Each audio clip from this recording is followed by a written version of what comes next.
On a Saturday night in 1666, a single lazy spark from a bread oven was all it took to change the course of European history. But that spark wouldn't have amounted to anything if not for a perfect storm of human stupidity.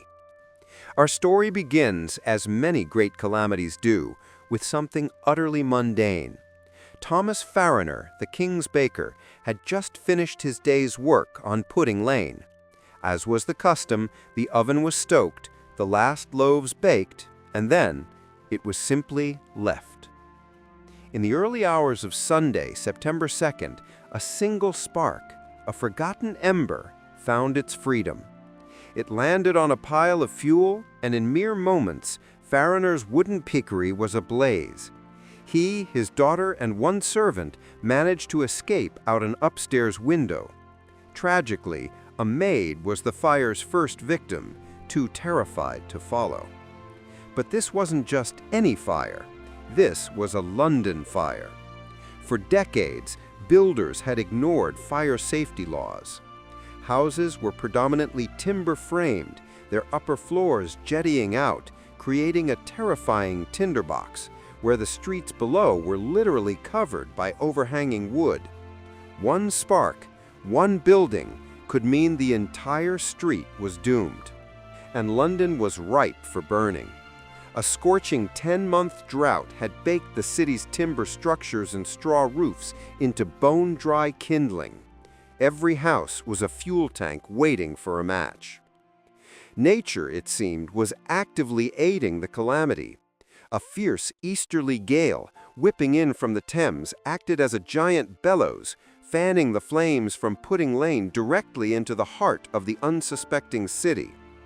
But the true catalyst for catastrophe wasn't the baker, nor the wood, nor the wind.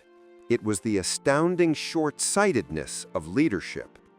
By 3 a.m., the fire had spread beyond the bakery. Citizens, desperate, called for the Lord Mayor, Sir Thomas Bloodworth, to authorize the demolition of houses, the only known way to create a firebreak and starve the blaze. His famous, infamous, and utterly calamitous reply? A dismissive wave of the hand. Pish!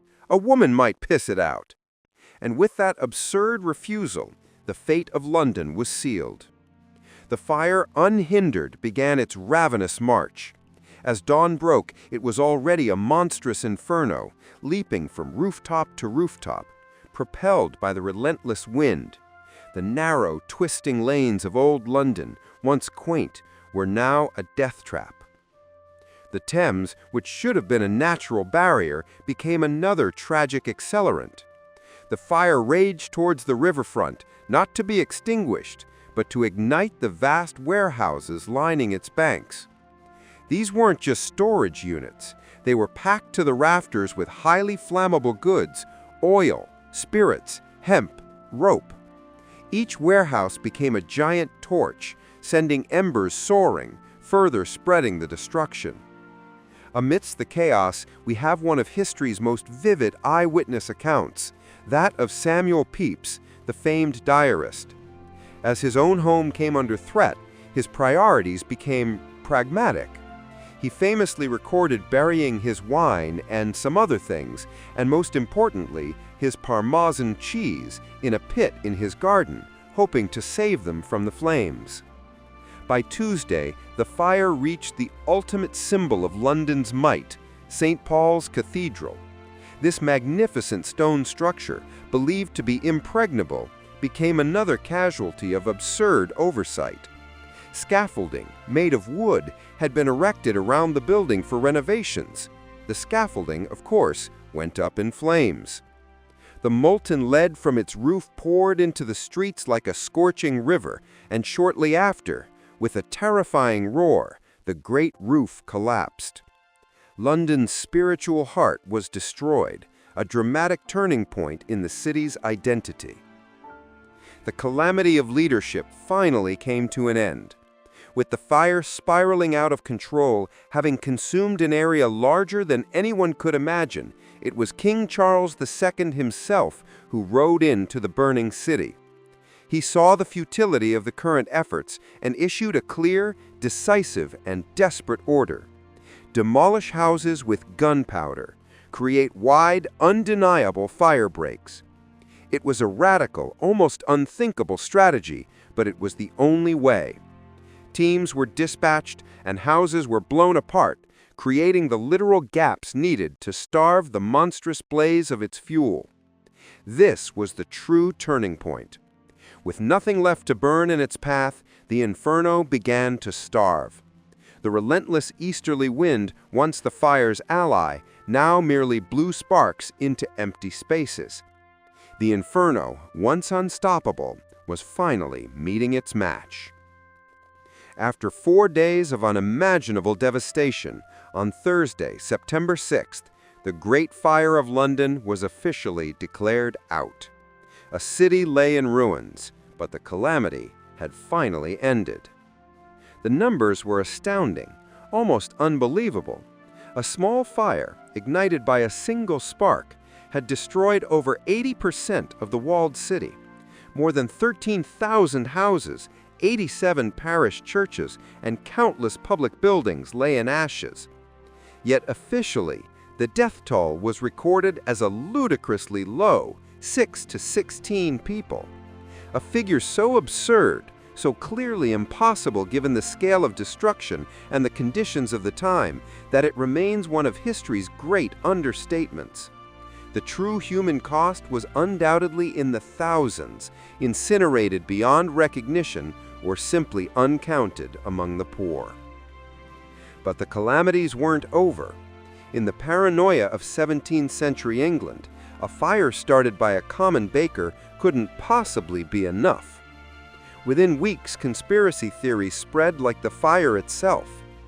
England was at war with the Dutch and the French, and many firmly believed the fire was not an accident, but an act of deliberate sabotage.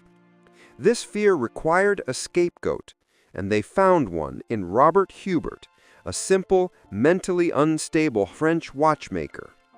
Hubert confessed, under duress, to having started the fire, even claiming he did it on the orders of the King of France. The absurdity?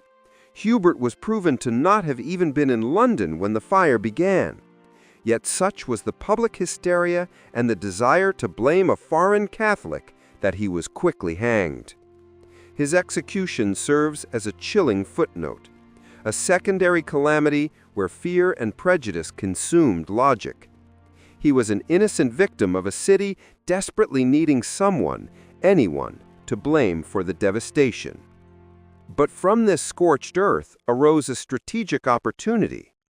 Architects like Sir Christopher Wren presented ambitious new plans for London, a grand, rational city with wide, straight avenues and large protective piazzas, a city designed to prevent disaster.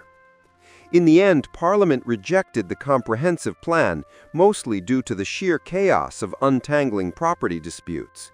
But they didn't ignore the core lesson. London was rebuilt not with wood, but with brick and stone, and streets were widened where possible.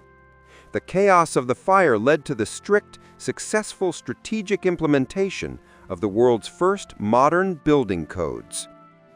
The Great Fire of London stands as a testament to how easily a simple human oversight, coupled with profound leadership failures and environmental conditions, can escalate into a civilization-altering disaster. It was a chronological calamity born from a spark, sealed by a dismissive pish, but whose ultimate, enduring legacy is the fireproofed, strategic city we see today.